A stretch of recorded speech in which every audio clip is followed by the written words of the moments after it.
Looks like we have some people starting to join. Welcome.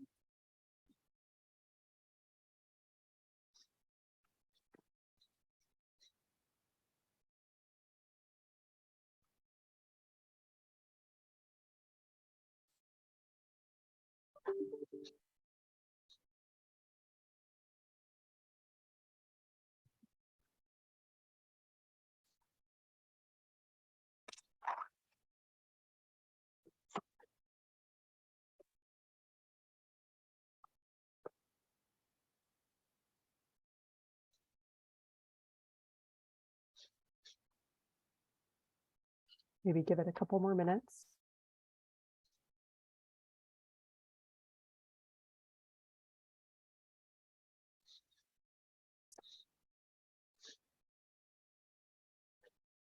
Should I see another device logged in as me? It's not me though. Interesting. I don't know who. Yeah, are you the admin?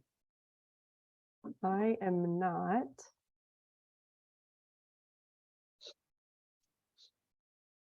There we go.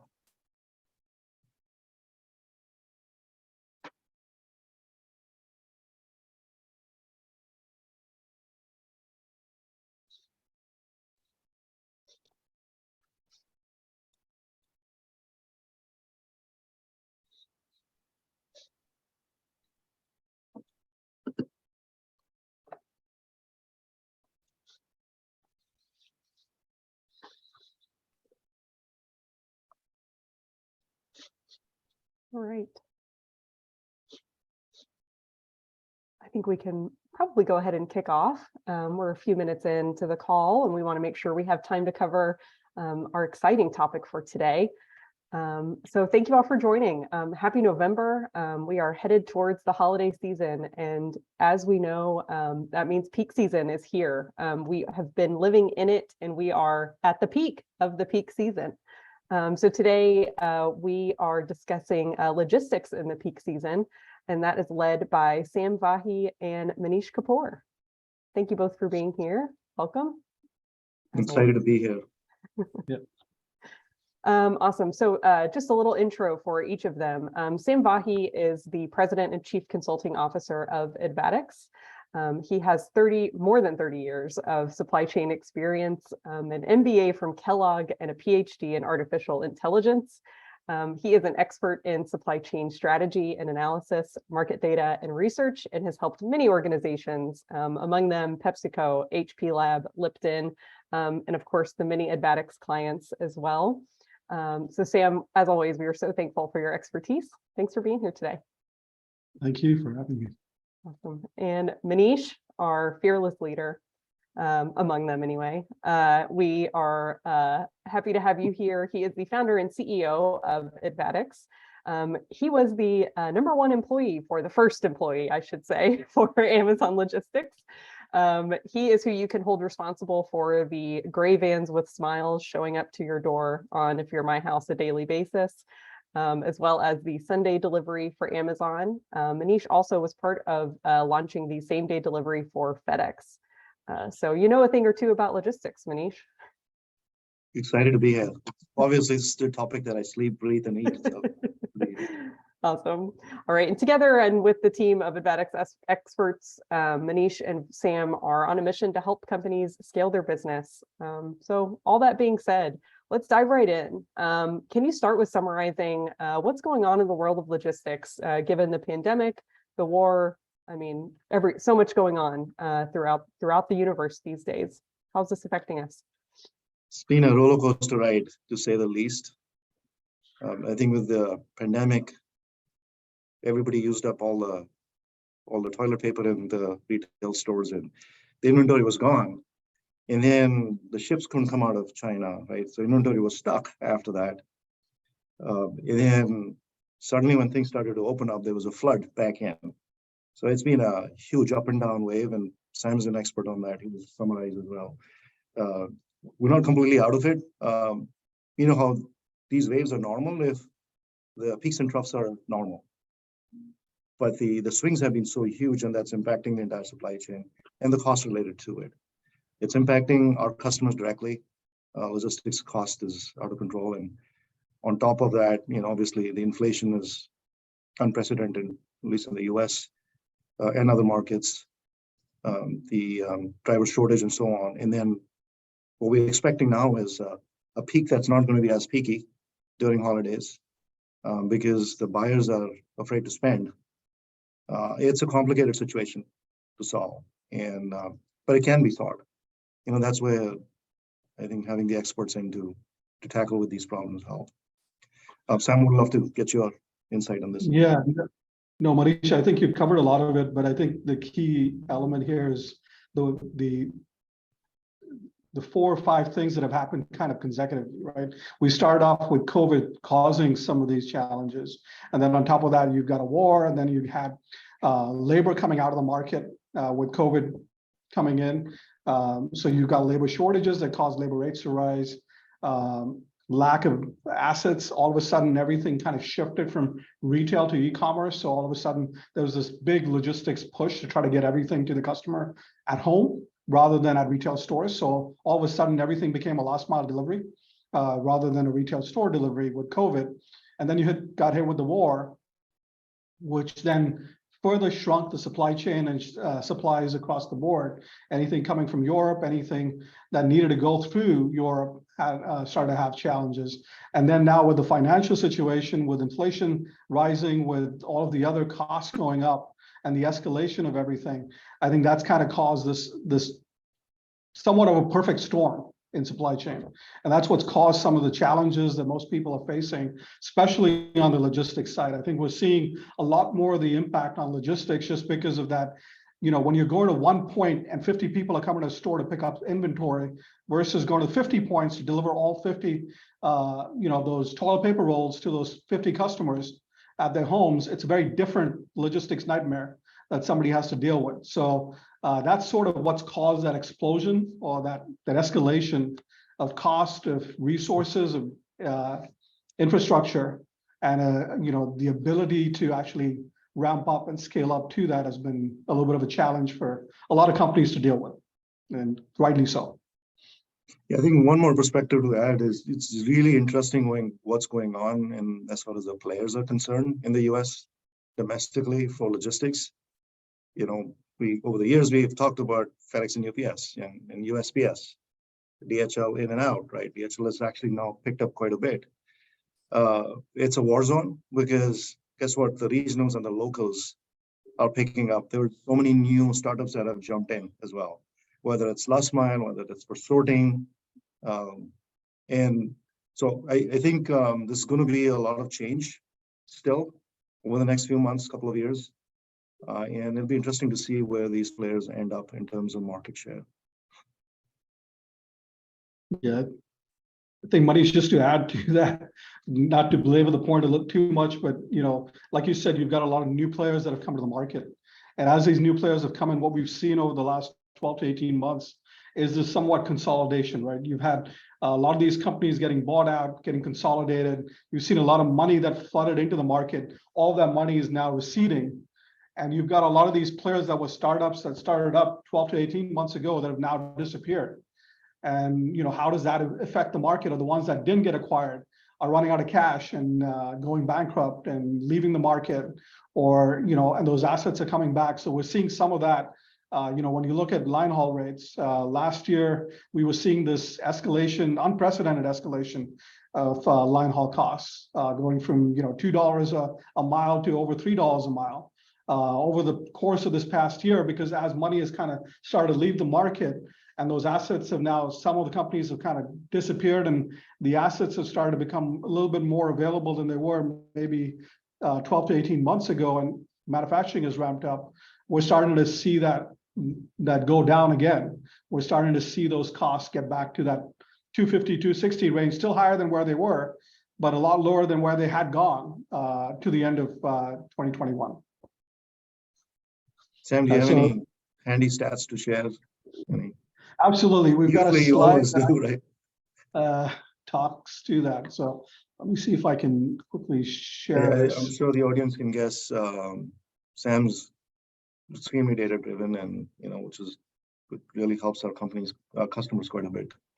So this is just looking at, where things were last year. This yellow line talks to the 2021 escalation, where you're seeing it started off in January in that 240 range and scaled up to close to $3 a mile. And then over the course of 2022, we've started to see this decline.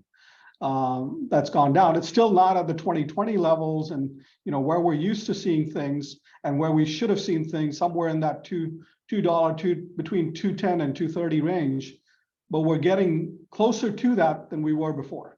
So things are starting to get back to normal. The one piece that's a little bit more lagging, which we don't know exactly what's going to happen, and part of this is the war in Ukraine, is the gas prices, right? We've seen an escalation of gas prices in 2021 by about 51%. We've seen an escalation in 2022 of about 44%. We might end the year about the same at about 50% growth. And that's caused the additional pressure on the cost side when it comes to the last mile or the line haul costs, which then affect the overall supply chain logistics cost.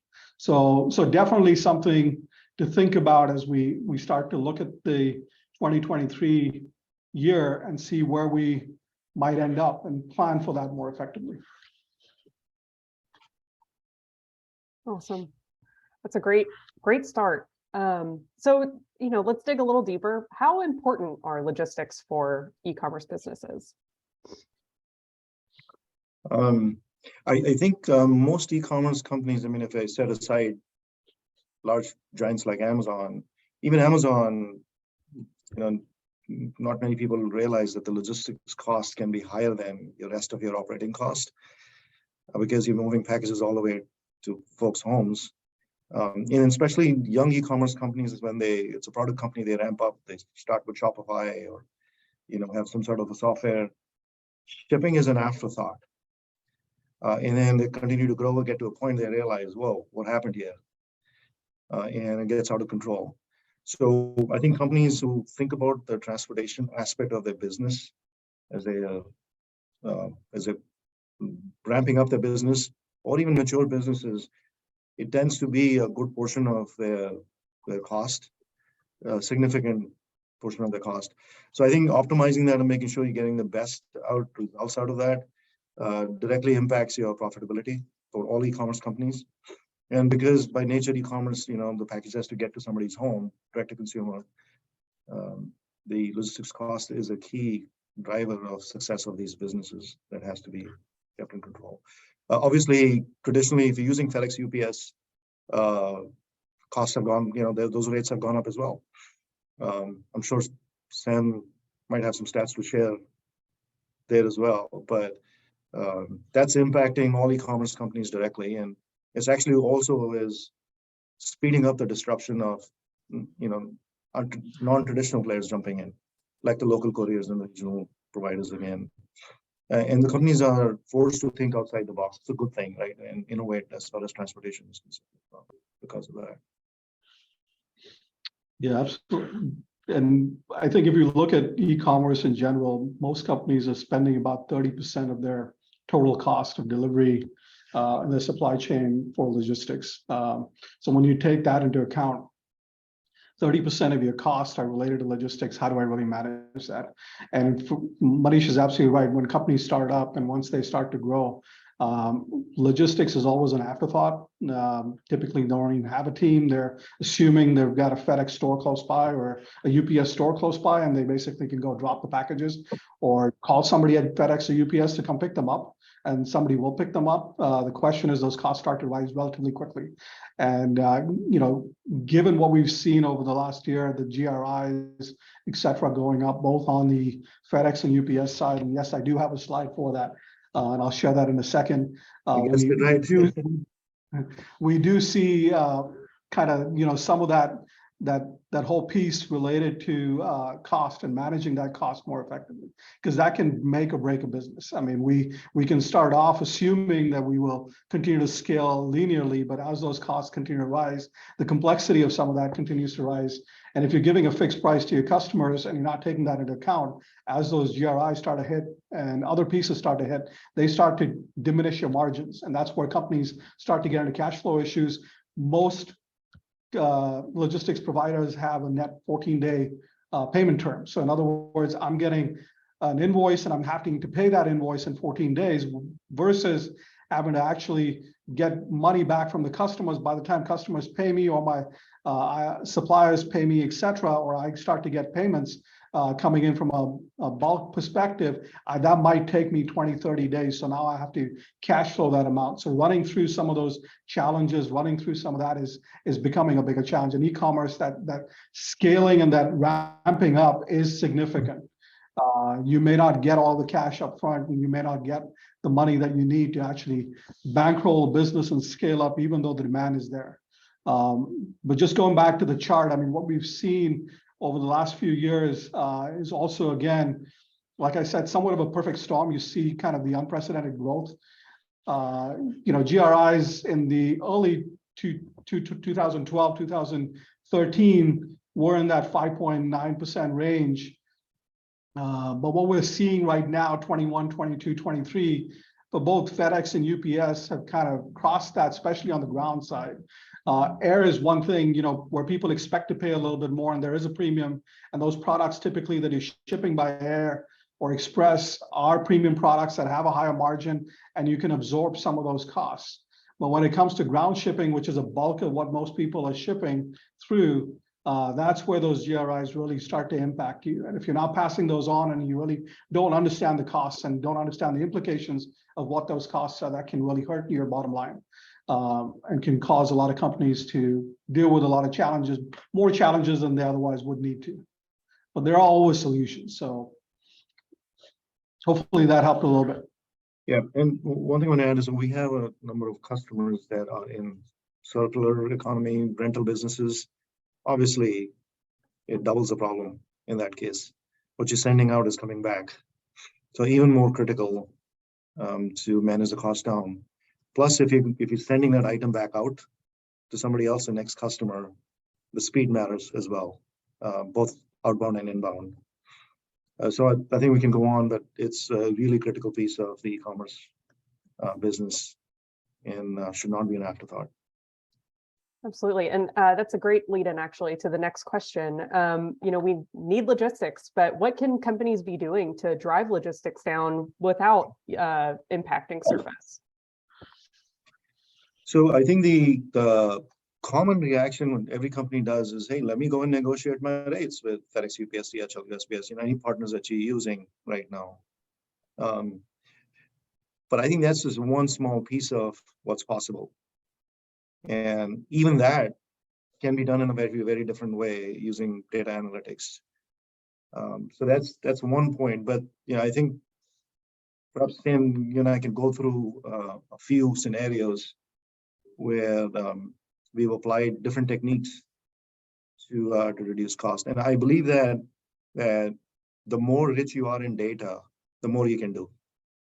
And what I mean by that is, do you know exactly where you're shipping and what's your volume by zip code, right? Can you start to plot out your pockets of densities? Because if you have that, then you can start to design your logistics in a very different way. We've, in some cases, to give an example, negotiated on behalf of our clients, where I've gone to the service providers and say, go increase my prices in certain zones.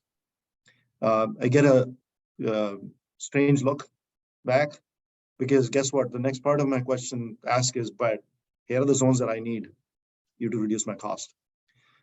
Because we know we talk in terms of data, and it's okay to give a little bit to get a lot more back. And really, if you have a good rep that you're working with, either FedEx, UPS, and so on, they do understand. And I think it's building that collaboration, a data-driven approach to how to drive costs down. But like I said, that's part of the negotiation. Only once you have the data, there's so much more we can do. You can just redesign the whole whole logistics flow for you. To give you an example, for some of our customers, we're actually using commercial airlines to zone skip. What does that mean? Well, instead of shipping 200 boxes to a certain market as separate shipments, can I actually consolidate that in a large container and either use a line haul by road or actually fly it if this makes economic sense? And then on the other side, when you catch it, inject it into another last mile provider with complete tracking and so on. So there's lots of ways to solve that. Sam? Yeah, no, I think Manish kind of hit the nail on the head. You know, you got to know your data better than the providers know your data. They already know your data. So FedEx, before they give you a quote, or UPS, or anyone else for that matter, before they give you a shipping quote, are going to ask you for your shipments, your data, the volumes, the DIMs. They're going to ask you for all of that information. What's the weight of your packages? What's the size of your packages? Where do you ship? What is the volume? They're going to study that data, and they're going to come up with a strategy and a plan to maximize their revenue. What you have to do is know your data better than them. That's the only way to really make a difference. When you negotiate, if you don't know the data better than them, they're going to basically know exactly where and what levers to pull to maximize their revenue. Their objective is not to minimize your cost. Their objective is to maximize your revenue, but still win the deal. So to make it look cheap, but still make as much money as they potentially could, while beating everyone else, all their competitors, on rates. So they may raise certain rates, they may lower certain rates. So they might show you certain rates being 20% lower than, you know, potential competitors. But at the end of the day, what they're trying to do is maximize their revenue. They know where you're shipping, they know what the volumes are. You need to know that data better than them. What they don't necessarily have is the forecast and the projections for the future, understanding where your customers are, what you're growing, what you're not growing, where you are paying a little bit more than you could, where there are potential opportunities to reduce your DIMs. Maybe you're shipping on a standard box, and maybe it's easier to reduce the box size and reduce the DIMs, so you're not paying the upcharge. If you know you're paying upcharges, if you've got certain areas that are remote areas, eliminating that remote charge can potentially save you, 5-10% of your cost. If you know that before they know that, then that becomes part of your negotiation. So they're always going to look for some way to kind of, balance things out. So they'll give in on some and they'll pick up on others. The question is, you need to know better than them what you're willing to give up and what you're willing to pick up. And those are some of the areas where you can really make a difference in terms of rates and reducing cost. The other area is, and I think there was a little note on here as well, which is to understand these. It's not this year and it's not last year. For the last few years, what we've seen from UPS and FedEx is service caps. So they're maxing out or capping your capacity to ship, which means that you may hit that cap, and you may or may not know during peak that you're going to hit that cap. So how do you deal with some of that? So being able to plan ahead, really knowing what your options are. And those options are not limited to UPS and FedEx. It doesn't mean, well, if FedEx is giving me a cap, maybe UPS can give me a little bit more. It's not about just that. It's looking outside that box, right? To say, is there local delivery? Is there something that I can do? The zone skipping that Manish pointed to. If it's a high value product and something that needs to be there quickly, and the customers are willing to pay for that timing, can you actually zone skip and use commercial air to get packages out to those customers, especially if you've got pockets of density? If I'm sitting on the East Coast and I've got customers on the West Coast, can I fly those 50 boxes or 200 boxes every day, or twice a week, or 4 times a week over to the West Coast rather than ship them through that? Can I use postal injection if it's a low cost product? And is that good enough? As long as I plan ahead, maybe that works. If I've got a subscription model and those subscriptions start to peak, or you start to get a surge during the holiday period and during the peak, how do you actually manage that? So understanding some of those, looking at the different modes of transportation, understanding what alternatives you've got, and really being able to plan those ahead of time is one of the other areas where you can start to look at that, so you're not getting hit by the caps. And the third piece is just forward stocking inventory. So again, it goes back to understanding your customers, understanding your data. If I know where my customers are and where I need to ship, where I'm getting product from, understanding where those customers are and being able to forward stock. So I might have 4 warehouses or 2 warehouses in the entire country under normal circumstances. So 9 months of the year, I've got 2 warehouses that manage the entire supply chain for me, and I'm perfectly fine with that. But during peak, I open up 4 more across the country. and I forward stock some of the inventory because I know what's going to sell based on the history that I have, and I understand my customers. And if I know that from a marketing standpoint, what I'm going to push, what I'm not going to push, all of those elements, I can start to forward stock inventory, and I can hit certain markets that I know are going to be high density for me. So I'm not trying to last minute figure out who my logistics provider is that's going to get me the inventory there, or try to look for a last mile provider. So what we are going to see is if I'm going to try to get a line haul out to a certain site and then try to cross stock that and ship it, it is going to be more costly during peak, especially if I'm doing it at market rates, right? So being able to plan that ahead of time, looking at that inventory is definitely going to be something that's significantly valuable from a cost reduction perspective. Sam, I think there's a question from the audience. Oh, okay. And it says some small retailers are denied logistics services from companies like FedEx, UPS during peak. How can we arrange alternatives at the last moment? First of all, I think that shouldn't be last minute. You know, we know this is coming. Ideally, we should start to plan ahead. That if somebody in the audience needs that help, please reach out. There are various ways to solve it. I don't know if you noticed behind Sam's background is a mission statement, which is we help our customers grow and we grow with them. The whole idea is the SMBs, and so we of course help the large companies, but really the small ones. There are multiple ways to fight that, which is you get with other small retailers and you become big that way, you know, consolidate and start to play bigger. Especially if you're using a 3PL, right? And 3PLs have that advantage as well because they can start to combine volumes.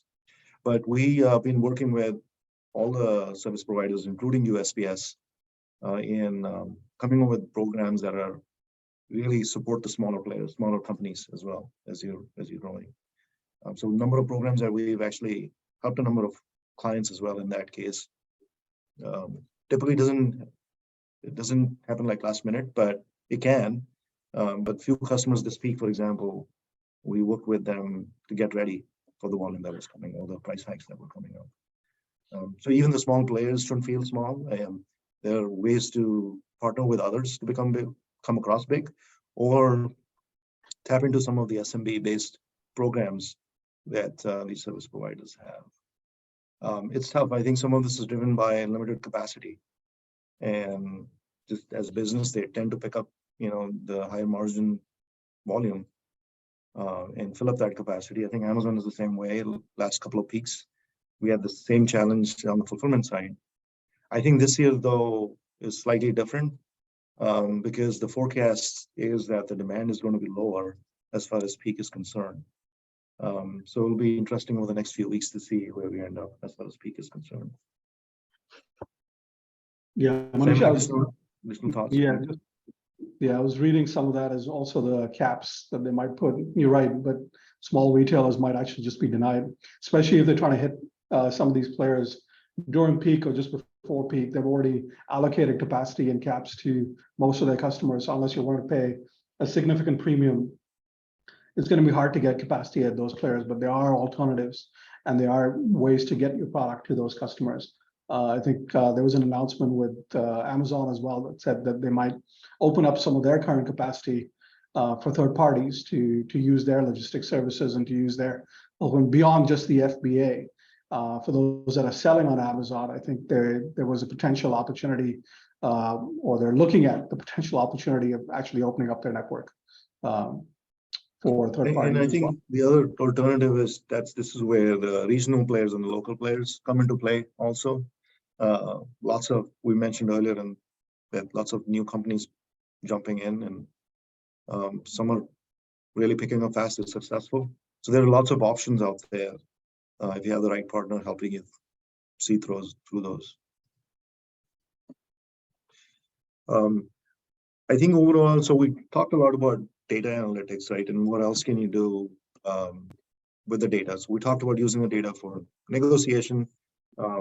Another aspect is using the data to truly understand what I mentioned earlier is pocket of density. What that means is knowing where your customers are, and then essentially working backwards from those pockets. to make sure, your buildings are in the right place to begin with. That has direct impact on your logistics cost as well. Whether it's a delivery station that you're making a final mile delivery from, or all the way to where your warehouses are, fulfillment centers are, and so on. Which leads to the whole concept of network design. And if your network isn't designed well, that has direct impact on your, not just logistics, but overall cost as well. And so I know, Sam, we've helped many companies on the network design side as well. It has direct impact on this, and on this topic. Perhaps we can share some of the examples and case studies related to that. Yeah, absolutely, Manish. I think when we look at logistics cost, one of the key areas, and this is looking throughout the year and looking forward, especially if you're growing, if you've got changes in the way in which your customers are blending, or you're adding a new channel to your business, it's important to really understand whether your network today meets the requirements for tomorrow. So as you're starting to build out that network, as you're starting to scale up, as you're starting to add new channels from a sales perspective, you might be going from D2C to B2B as well, or opening your own stores, or doing something else, or a combination of all the above. As you start to do that, the network that you might have started with may not be the right network going forward. And even the network that you started with, the question is, once you start to look at those, where your customers are, what does that heat map look like? And am I close enough to those heat maps? So, I mean, basic math and basic, arithmetic tells us that if I've got a lower cost, if I can lower my cost on a zonal basis, the lower my zones are, the lower my cost is going to be. So if my average zones are zone 5 or zone 4 on average, if I can drop that to a zone 3, that makes a significant difference, right? So if I'm at zone 5 or a zone 6 and I've got a lot of volume there, the question is, do I need to open a second or a third facility closer to those areas so I can minimize those zone 5, zone 6, zone 7 kind of deliveries? If I can start to do that, I'm starting to reduce it. So that's essentially what network optimization does. And the way we look at it is, it's not about just taking data and throwing it in a model and saying, here you go build it. It's also looking at the financials. There are costs to opening a fulfillment center. There are ongoing costs from an operations standpoint. You don't want to build something just for a peak, right? So you want something that's going to sustain and manage the cost across the year. What you don't want to do is have an extra facility that you open up, and 9 months of the year you're losing money on that facility, and 3 months you're breaking even. Well, great while you're breaking even, but not good for you when you're losing money. So you want to start to look at that, look at the options, and that's where some of the questions also come up with, should I build it? Should I buy it? And how does that affect my logistics cost? So taking the cost equation on the logistics side and the savings that you're getting from the logistics, and does that saving really justify the increase in cost from an operations standpoint or fulfillment standpoint, is what we look at. So as we start to study these, and we've done this for a number of different companies in the CPG space, e-commerce space, with very different, everything from COVID test kits to hair products and others, and food supplies. We've looked at a lot of these different pieces and really try to understand what makes the most sense. And actually jumping to food, that's a completely different ballgame. When it comes to food and you talk about freshness and the cost of dry ice that has gone up from a few cents a pound to now dollars a pound, that's been a significant change in terms of actually being able to deliver food products. So now everything moves to e-commerce. All of a sudden you've got yogurts and ice creams, and everyone wants to deliver everything. Not the same, right? I can't just put it on the back of a pickup and say, I'm going to make deliveries of ice cream and yogurt all day long, and I should be fine. I need a reefer truck. Those reefer trucks are more expensive than traditional trucks. So again, logistics costs start to change. So understanding some of that, understanding dynamics, what can you do? How do I manage that? How do I actually utilize that asset more? So if I am getting to a certain area, how do I start to manage that more effectively? So a lot of those areas is what we start to look at when we look at the network, when we look at who you are, what you're selling, where you're selling, who your customers are, and how do you actually manage that market. So all of those different elements, the size, the type of product, the temp zones that you need to manage, et cetera, play a role into that cost equation.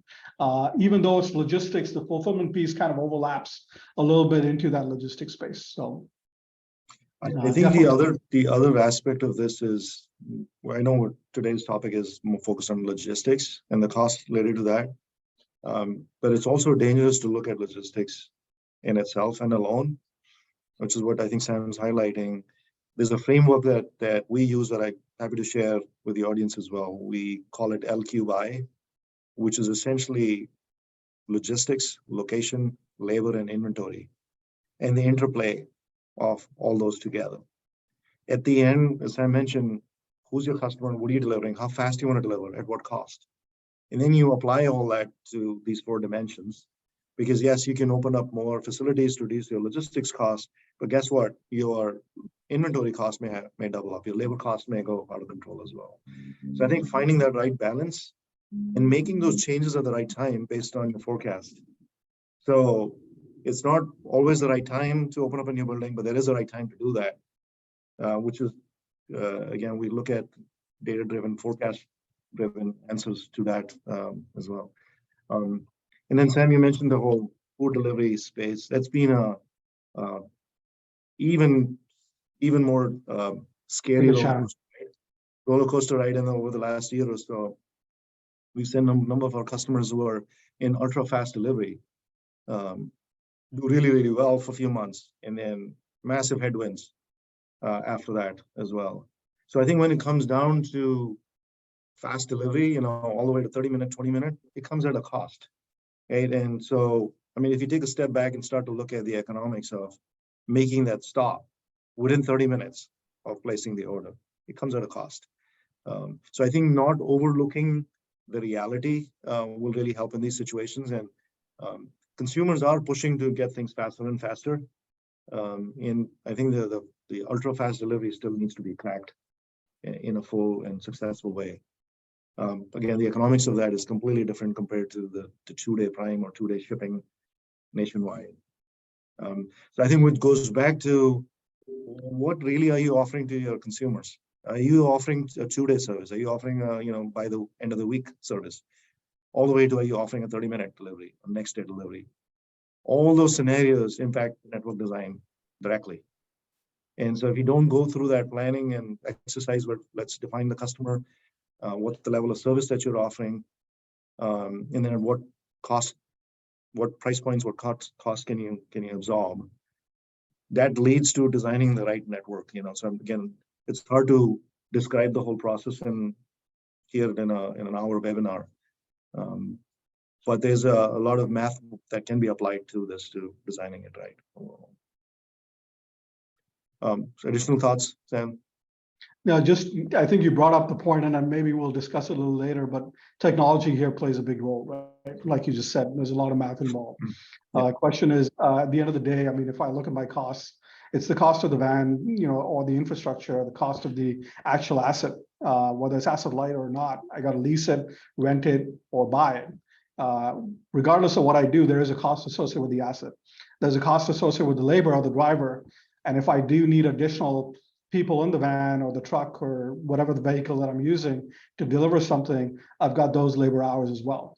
And those are the pieces that I need to utilize. So the longer I can utilize, the more effectively I can utilize my assets, the lower my cost per package is, or the cost per delivery is. The more I can utilize, the more I can deliver in a shorter period of time for my customers, the lower my cost of labor is for this thing. So, but they're slightly different. They kind of play on different. So the more hours I have, the more I pay for on the labor side. At the same time, as I kind of go through from an asset perspective, I want to utilize that asset 24/7. But to utilize that asset 24/7, I need somebody driving that asset, which means I need a driver. Now, the question is, if I've only got one package between 9 p.m. and 5 a.m., having that driver sitting there for 8 hours to deliver one package doesn't make any sense. So how do I manage that, right? Is it critical that that package get delivered? And if it is, can it cover the cost? And is there a time, or what can I do to kind of start to manage that? So again, there's utilization of the asset, which has a different set of math associated with it. And then you've got utilization of the resources.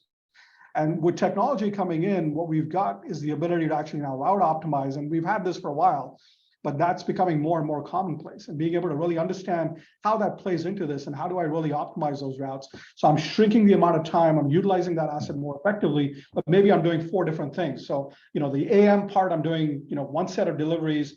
PM, I'm actually loaning out that asset to a third party that only does PM deliveries. I've got my asset and my driver being utilized. My margin might be lower, but at least I'm utilizing the asset rather than just doing the AM deliveries and then keeping that asset idle during the day. So again, it depends on what you've got, what type of deliveries you're trying to do, and whether you own the asset, lease the asset, rent the asset, or have a third party doing it. The question is, even with third parties, sometimes it's more cost effective to bring it in and actually run it yourself and lease the driver and the truck, or rent the driver and the truck for the day and optimize your routes if you know you can get the value out of it, rather than pay $10 or $20 a drop, right? So those are the elements that are in play, and this is how you can start to look at reducing the cost. But those are all the pieces that you have to think through before you start to make decisions. I think, Sam, the underlying basic that you described is really the asset utilization. So I know we shifted from using FedEx UPS to regional players now to your own private fleet or using somebody else's private fleet. How do you pick, what's the right answer here? Well, I think the common theme here is the reason why if you're able to ship 2-day shipping, use FedEx UPS is because guess what? In that truck, they have packages from 50 different shipping, from merchants and going to 100 different customers, or whatever the numbers are. The whole point is the truck and the driver, which is the major portion of the cost, is being spread across a large number of packages in that truck. That's the basic economics why it makes sense, especially with young e-commerce companies, to start that way. But as you start to grow, you have enough volume, your options open up. Then you start to look at, okay, should I use somebody else's fleet? Even that, they're combining your volume with somebody else's volume to keep the cost low. Then I think what Sam is describing is you get to a point where now you have even more volume. You start to look at, hey, should I take a portion of this volume and do it myself? Can I have a dedicated run? For various reasons. Some of our clients, for example, have enough volume, they do this. In other cases, they're required to do extra at the stop. We call it the service at stop that the driver has to offer, which the customers are willing to pay for. So I think the economics shift depending on the situation as far as this is concerned. And I'm absolutely right. Technology plays a big role, route optimization. I think technology, even in areas in the past that we've ignored technology-wise. For example, we're still amazed how many companies don't have technology to manage their docks. And what that means is you pack the box, it's ready to go, you palletized even, but that space between you got the pallet ready to your door where the truck is going to come in, there's no good technology out there to manage that portion. It has direct impact on the cost, both your cost of employees that you have working within the 4 walls, but also if the driver is waiting and they're not driving, which we call under the roof time for the drivers. Drivers should be on the road driving. That also has a direct impact on the cost of logistics.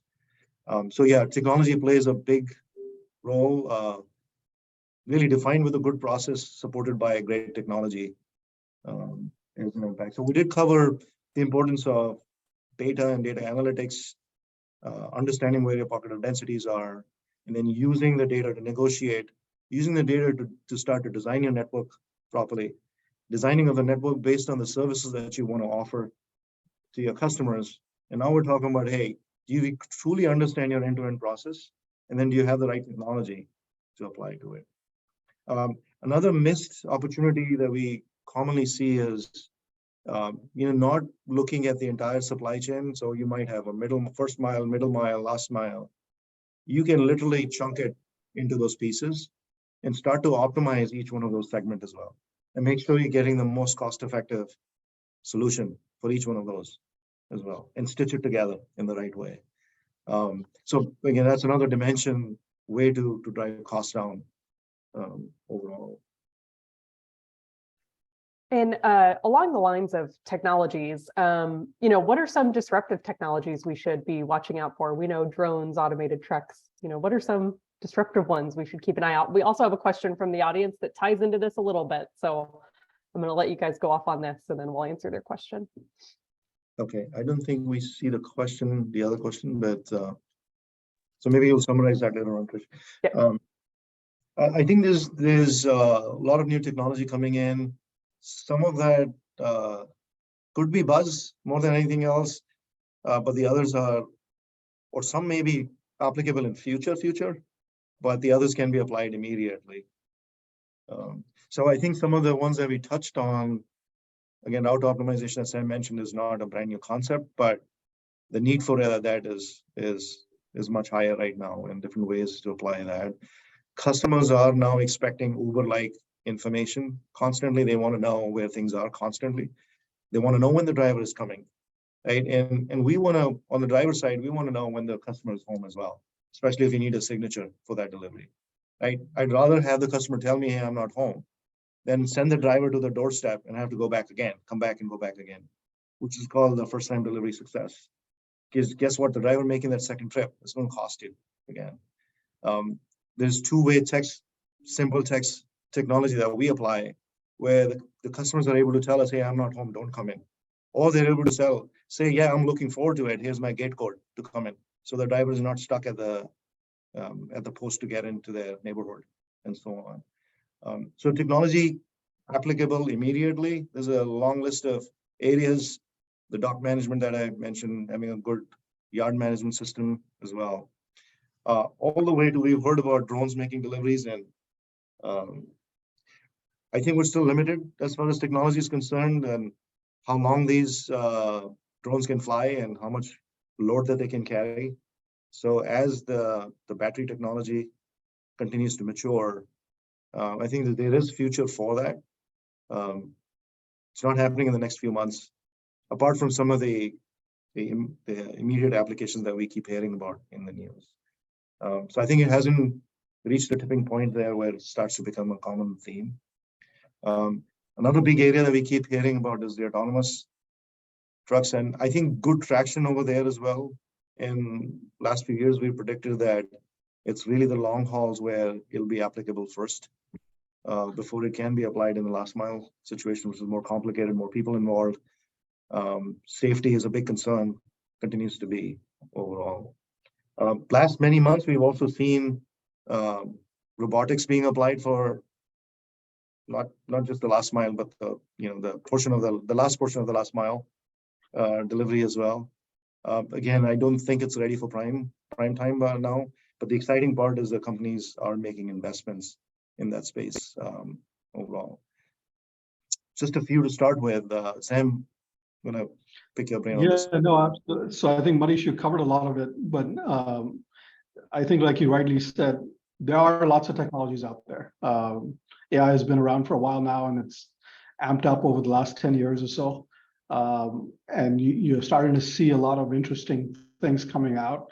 I think they're not ready for prime time, like you said, just more because of the infrastructure at this point. If I look at drones, like you said, the charging, the capability, the weight management, what can I carry? Carrying one package at a time is not cost effective. We know that. Just looking at what we've seen with that 30-minute delivery, if I'm carrying something that has a $200 margin on it, maybe it's effective. If it's something that has a $2 margin on it, having a drone flying it over and dropping it off may or may not make sense, right? And that's where some of those things are from an infrastructure standpoint, the charging capability, the battery technology, both on the drone side as well as on the electric vehicles, even long haul.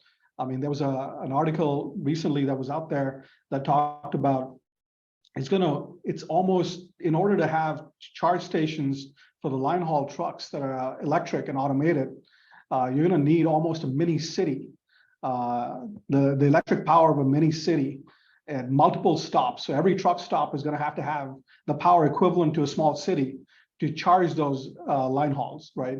So while electric technology and autonomous vehicles are, interesting and good to see in a lab, and it's exciting to see, but I think it's still about 5 to 10 years away. That battery technology, that capability to charge is still not there. I think there is a lot of promise, and I think the key there is on the last mile side, there may be the opportunities to actually have those vehicles drive around if they're short And if those routes are optimized, and that's where the rest of the tech comes in. So these are not individual plays. I think when we start to look at these technologies, it has to be a holistic solution. You have to look at this from a standpoint of, I've got electric, I've got autonomous vehicles without drivers, but I still need somebody to deliver and drop it off at the door. Having a vehicle stop on the side of the road and send you a text message saying, please come and pick up your package is great. But like Manish said, sometimes I'm not home, right? And if there's nobody there, how do I get those packages out? Now, having the robotic technology do that is not quite there yet.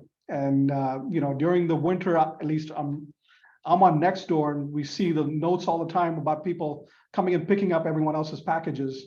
Those packages left at my door are no longer there. What happened? We don't want that, right? So how do you start to prevent that? How do you manage that effectively? Because at the end of the day, it's about customer experience. And that's where, again, the technology comes in, knowing when the package is going to get to the door, how it's going to get there, and being able to couple all of this. It has to be an end-to-end solution. Like Manish pointed out, it's a process, and then applying the technology and the capabilities and all of the AI and everything else to it.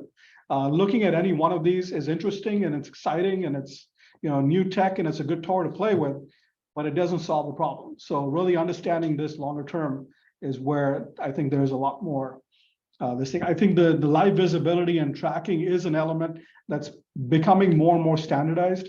I think people are expecting it, that Uber-like delivery, being able to know when my package is going to get here, how it's going to get here. All of those elements are critical. So it's going to be an exciting few years, but I think 5 to 10 years. Couple of quick thoughts. Both Sam and I drive electric cars, and proud of the fact that we're at least helping a little bit as far as the environment is concerned.